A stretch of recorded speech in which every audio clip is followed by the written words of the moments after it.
विकास और सुशासन, ये हमारे दो एजेंडा है। नरेंद्र मोदी जी की जो नीतियां हैं वो घर घर पहुंची हुई है। ये ऐसे प्रधानमंत्री हैं जिन्होंने इन 10 सालों में 112 से ज़्यादा ऐसी पॉलिसीज़ बनाई जिससे गांवों का भी विकास हुआ, कस्बों का भी विकास हुआ, शहरों का भी विकास हुआ, हर वर्ग का विकास हुआ।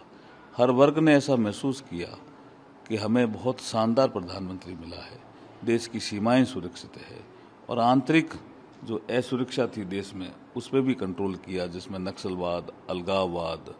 तो इस तरह के जब प्रधानमंत्री जी ने काम किए हैं तो वो सब धरातल पे पहुंचे हुए हैं जी, और उसके आधार पर ही हम चुनाव मैदान में।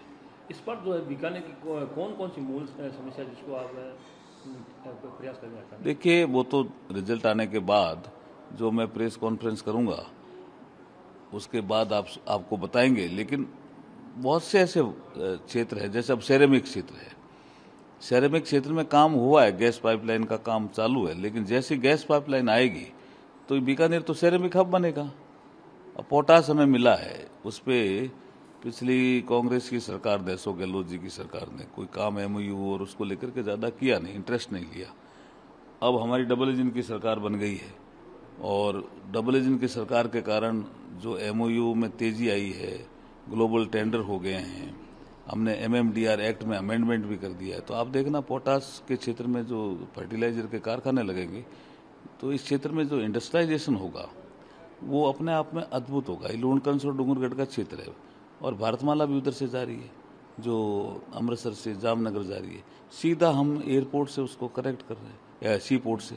तो जैसे सी पोर्ट से कनेक्ट होगा तो आप देखिए कि जो इंडस्ट्रियलाइजेशन का जो कच्चा माल है और पक्का माल है, दोनों के आने जाने में सुगमता बढ़ेगी तो इस क्षेत्र में रोजगार के अवसर भी बढ़ेंगे और औद्योगिकरण भी तेजी से होगा। आपका करियर कलेक्टर से लेकर अब जो है कानून मंत्री तक रहा है, इस सफर में किस तरह कौन कौन सी परेशानी ऐसी आई जिसमें आपको जो है? अब सब परेशानियों को सकारात्मक दृष्टि से देखते हैं जी। हम नकारात्मक पॉलिटिक्स के हम पार्टी नहीं, हम सकारात्मक देखते हैं। हम अगर कोई गलत काम हुआ है तो उसको हम सुधार देते हैं, और कोई पीछे की बात हुई हो उसको विसार देते हैं और आगे बढ़ते हैं।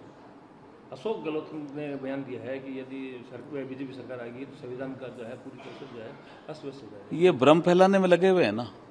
देखिए, मैं आपके माध्यम से कहना चाहता हूँ, नरेंद्र मोदी जी जब गुजरात के मुख्यमंत्री थे, ये एकमात्र ऐसे CM रहे हैं। आप पूरा हिस्ट्री उठा के देख लेना, कांग्रेस के भी CM बहुत रहे ना, 52 से लेकर के। संविधान के जब 60 साल पूरे हुए तो ये एकमात्र CM थे। 2010 की बात है, सुरेंद्रनगर में हाथी पे संविधान को रखा, हाथी पे, खुद पैदल चले। उन्होंने कहा हाथी पे कैसे रखा? बोला संविधान सबसे श्रेष्ठ है, सबसे ऊंचा है। 2010 में तो कोई नहीं मान रहा था ना कि प्रधानमंत्री जी बनेंगे नरेंद्र मोदी। अशोक गहलोत जी को इतिहास तो पढ़ लेना चाहिए ना नरेंद्र मोदी जी का।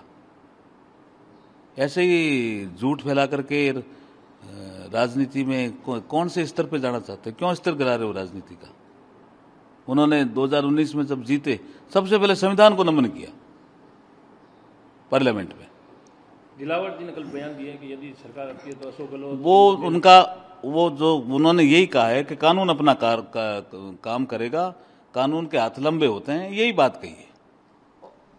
बीकानेर जो है अपनी कौन कौन सी मूल अभी हमने बताया ना आपको, हम डेवलपमेंट और सुशासन उस दिशा में आगे बढ़ेंगे। ग्रामीण क्षेत्रों में आप बराबर दौरा कर रहे हैं, सामने कांग्रेस के प्रत्याशी है, वो अलग अलग बयान दे रहे हैं, उसको लेकर आप किस तरह? हमें क्या करना है जी, वो उनका काम है।